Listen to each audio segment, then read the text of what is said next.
하나님이 함께 하시고 도와주십니다. 찬송가 344장 부르십시다.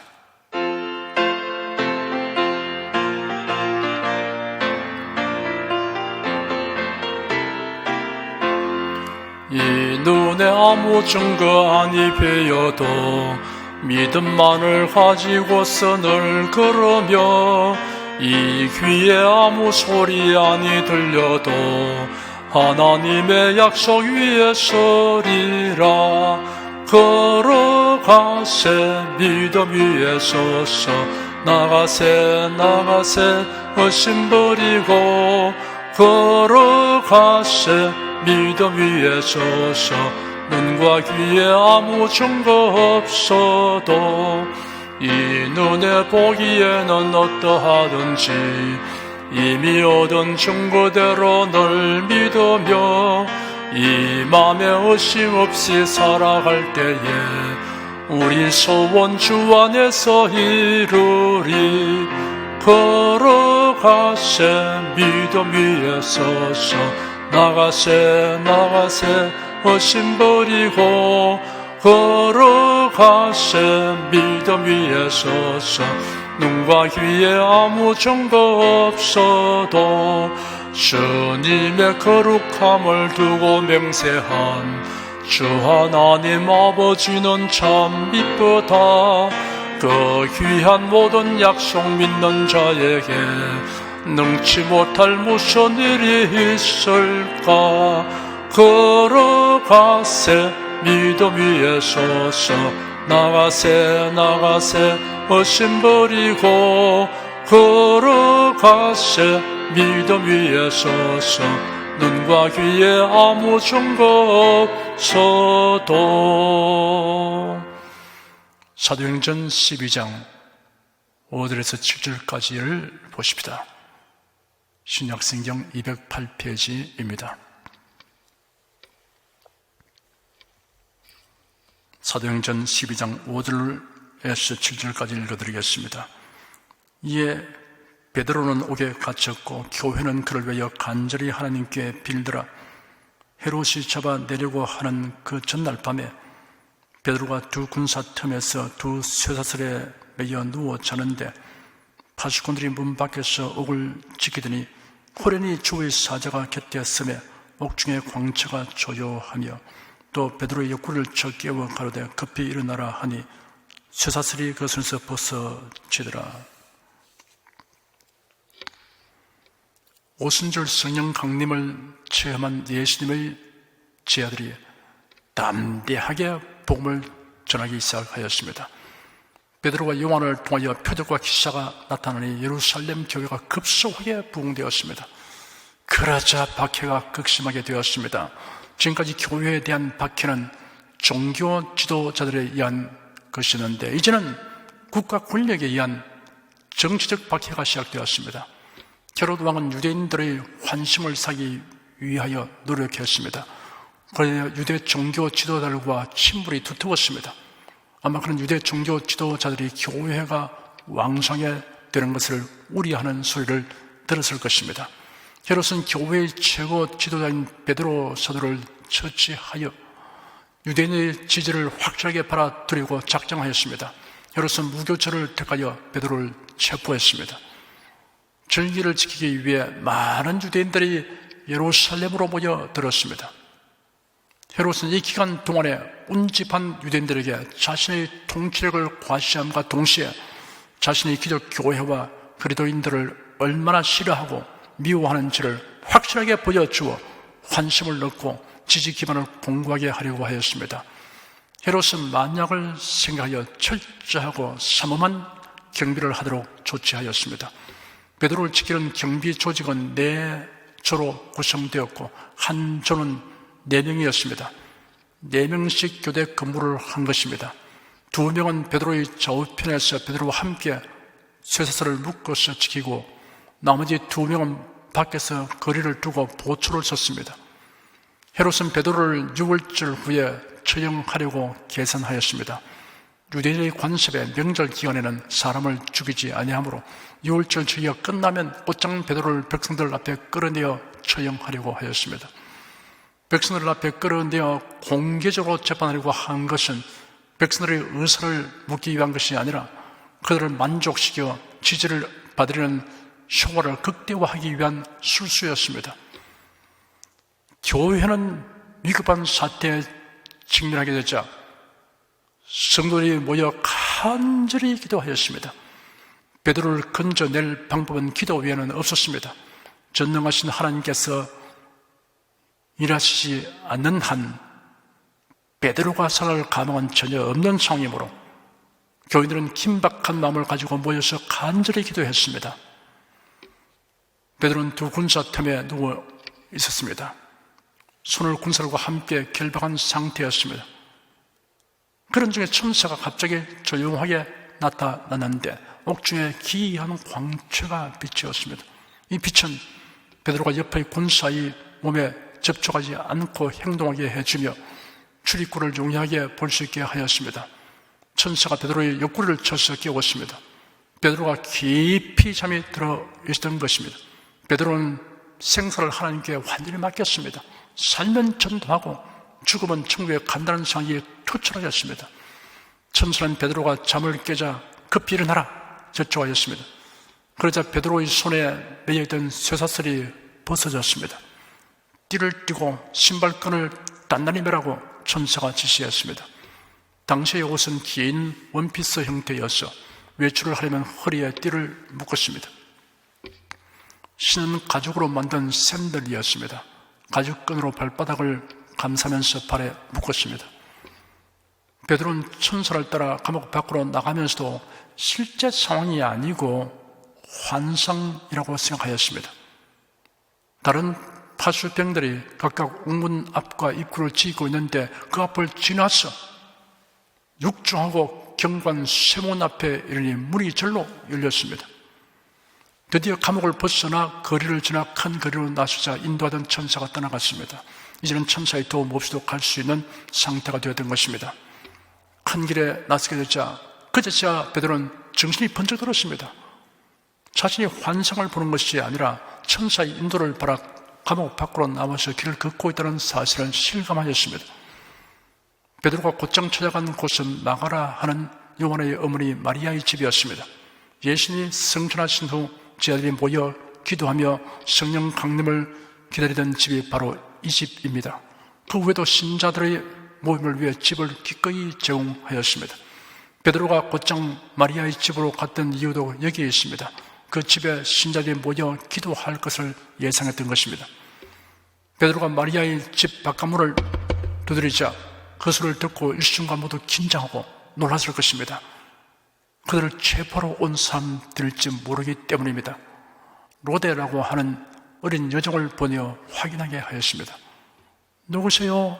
라고 로데가 기어들어가는 목소리로 물었을 것입니다. 베드로다. 그 소리를 듣고 로데는 깜짝 놀랐습니다.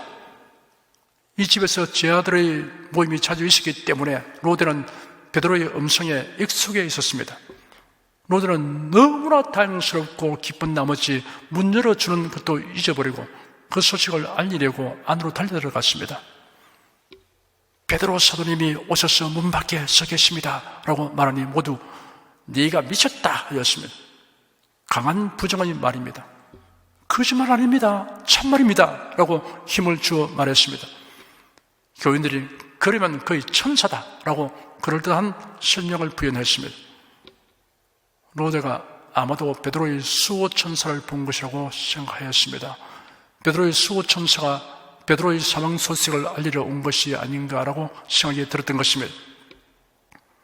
혹시 군사들이 뒤늦게 베드로의 탈출을 확인하고 수색하고 있을지 모르는 상황이므로 베드로는 빨리 문을 열어주기를 바라서 계속 문을 두드렸습니다. 그제서야 여러 명이 같이 나가 문을 열어 베드로를 보고 놀랐습니다. 기도한 대로 응답된 사실에 대해 놀란 것이나 다름없습니다.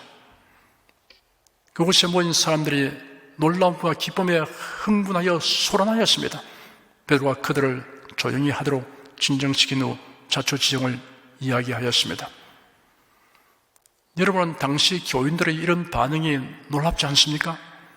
그들이 밤중에 모여 베드로 저를 고쳐야 달라고 하나님께 간구하는 열심과 믿음이 놀랍지만 기도 응답이 되자 그것을 믿지 못하는 반응이 더욱 놀랍습니다. 이토록 모순되는 행동을 하는 부족한 성도들인데도 그들의 기도에 응답하신 하나님의 크신 사랑과 은혜에 대하여 우리가 감동하게 됩니다. 아담 클라크 박사는 자서전에서 저 유명한 요한 웨슬레의 기도와 믿음에 대해 이렇게 기록했습니다. 한 번은 요한 웨슬레와 그가 같이 항해를 하고 있는데 바다 가운데서 강한 역풍을 만났습니다. 배가 항로를 잃어버리고 우왕좌왕하고 있었습니다. 웨슬레는 그때 책을 읽고 있었는데 갑판에서 사람들이 요란한 것을 알고 난 다음에 무슨 일이냐라고 물었습니다. 지금 심한 역풍이 불어오고 배는 항로를 잃어버리고서 혼란 중에 있다고 하니까 요한 웨슬레 목사는 자, 그럼 기도합시다. 그러고 난 다음 그 자리에 꿇어 앉았습니다. 전능하시고 영원하신 하나님, 주님은 어디서든지 지배할 수 있습니다. 주님은 손으로 바람을 잡으시고 홍수 위에 좌정하시고 영원히 통치하는 왕이십니다. 주님께서 바람을 명하시면 이 물결이 주님께 순종하여 우리를 가고자 하는 항구에 속히 안전하게 인도하겠나이다. 기도하는 그의 모습이 얼마나 진지하고 간절한지 모든 주위 사람들이 깊은 감명을 받았습니다. 그러나 그 박사가 갑판에 나가보니 놀랍게도 바람이 바뀌고 있었습니다. 다시 배가 항로를 지어서 순조롭게 항해를 하게 되었습니다. 그런데 사태가 변화된 것을 알면서도 웨슬레는 계속 책만 읽고 있었습니다. 클라크 박사는 요한 웨슬레가 기도 응답을 완전히 믿었기 때문에 당연한 변화로 여기는 것 같이 보였다고 기록했습니다. 이처럼 기도할 때 하나님의 응답을 의심 없이 믿어야 합니다. 하나님을 믿어라. 내가 너에게 말하노니 무엇인지 기도하고 구하는 것은 받은 줄로 믿어라. 그러면 너에게 그대로 되리라. 예수께서 언약하신 말씀입니다. 우리는 기도할 때는 확신을 가지고 기도해야 합니다. 하나님의 때, 하나님의 방법으로 응답하여 주시기까지 받은 줄로 믿는 믿음으로 기도해야 합니다. 다 함께 기도하십시다. 우리는 부족하여 연약하여 기도할 때 한편으로는 확신하면서 또 한편은 불안한 생활을 가지고 있지만 하나님께서 우리의 부족함을 긍휼히 여기시고 우리 기도에 응답해 주시니 감사합니다. 주님, 우리의 믿음이 온전하게 되어 하나님의 약속과 대속의 은혜에 의지하여 기도하고 구하는 것은 받은 줄로 믿는 믿음을 가지도록 도와주시옵소서. 주님께서 뜻하신 방법으로 이루실 때까지 기도하는 열심을 가지도록 붙들어 주시옵소서. 주 예수 그리스도 이름으로 기도드립니다. 아멘. 다 같이 간절한 마음으로 기도하십시다.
나의 입술의 모든 말과 나의 마음의 묵상이 주께 연락되기를 원하네. 생명이 되신 주, 반석이 되신 주, 나의 입술의 모든 말과 나의 마음의 묵상이 주께 연락되기를 원하네. 내 손을 들고 내 입을 열어 주를 찬양합니다. 오 나의 주님, 우리 소원에 응답은 주님, 우리 기도에 응답도 주, 우리 구세주 위대한 의사, 오 할렐루야, 만유의 주. 여러분 가슴에 손을 얹으십시오. 우리 기도를 응답하신 하나님을 앙망하시기 바랍니다. 병약한 분들은 아픈데 믿음의 손을 얹으십시오. 주 성령께서 지금 우리 가운데 계십니다. 예수님의 이름으로, 예수님의 능력과 사랑으로 우리를 도와주십니다. 예수님의 언약과 대속은혜를 믿는 자에게 표적이 따르게 하십니다. 성령의 나타남과 능력으로 기사와 이적을 베풀어 주십니다. 사람의 할 수 없는 것을 하나님은 하실 수 있다고 말씀하셨습니다. 나는 너희를 치료하는 여호와임이라. 예수께서 가르치시며 천국 복음을 전파하시며 모든 병과 모든 약한 것을 고치시니라. 너희 중에 병든 자가 있느냐? 위하여 기도할지니라. 믿음의 기도는 병든 자를 구원하리니 주께서 저를 일으키시리라. 병 낫기를 위하여 서로 기도하라. 이러한 성경 말씀에 의거하여 우리가 하나님께 신주를 간구하오니 응답하여 주시옵소서. 너희가 얻지 못하면 구하지 않기 때문이라고 말씀하셨으므로 기도하는 담력과 즐거움을 주니 감사합니다. 믿는 자들에게 이런 표적이 따르니 병든 자에게 손을 얹으면 나으리라 하신 약속을 조차 지금 연약하고 병든 곳에 손을 얹고 간구하는 모든 성도들에게 하나님의 권능이 임하여 낫게 하여 주시옵소서. 병들어 고통하는 친족과 교우들을 위하여 기도하오니 불쌍히 여기시고 치료하여 주시옵소서. 모든 병과 모든 약한 것을 고치신 예수님께 간구합니다. 상한 몸, 병든 몸을 고쳐 주시옵소서. 뇌, 구강, 혀, 척수, 갑상선, 임파선, 뼈, 골수, 인대, 관절, 디스크, 근육, 신경, 혈액, 혈관, 피부를 고쳐 주시옵소서. 시각기관, 청각기관, 심장, 호흡기관, 소화기관, 비뇨기관의 기능이 완전하게 하여 주시옵소서. 예수 그리스도 이름으로 명한다. 병만은 물러가라. 통증과 염증은 나을지어다. 암과 종양은 소멸될지어다. 각종 장애는 치유될지어다. 예수 그리스도 이름으로 명하노라. 지금 낫게 될지어다. 순식간에 나을지어다. 모든 병과 모든 약함은 치유될지어다. 병약의 시간 제거되고 건강의 수로 충만하게 될지어다. 신주의 능력이 몸과 마음에 계속 머물러 있게 하여 주시옵소서. 몸과 마음이 마치 위안관에서 난 송아지처럼 독수리가 날개치며 올라오면 같이 활기차게 하여 주시옵소서. 생활에 다가오는 풍파는 고요하고 잠잠하게 하여 주시옵소서. 모든 일에 항상 모든 것이 능력하여 드리고 베푸는 일을 풍성하게 행하도록 하여 주시옵소서. 슬픈 일을 당한 성도들에게 주님께서 손 내밀어 붙들어 주시고 주님의 음성을 들려주시옵소서. 슬픔보다 더 큰 위로가 임하게 하여 주시옵소서. 가정이 평안하고 가족이 모두 독실한 신앙을 가지게 하여 주시옵소서. 탁월한 지혜와 명철을 주셔서 모든 일을 바르게 분별하고 판단하며 선택할 수 있게 하여 주시옵소서. 어쩌나 오늘이나 통일하신 예수께서 지금도 우리를 용서하시고 치유하시며 위로하여 주시니 감사합니다. 예수 그리스도 이름으로 기도드립니다. 아멘. 내 믿음대로 될지어다. 축도하겠습니다. 우리 주 예수 그리스도의 은혜와 하나님 아버지의 사랑과 성령의 교통하심이 은혜와 진리 가운데 살아가는 모든 성도들 위해 임하시옵기를 축원합니다. 아멘.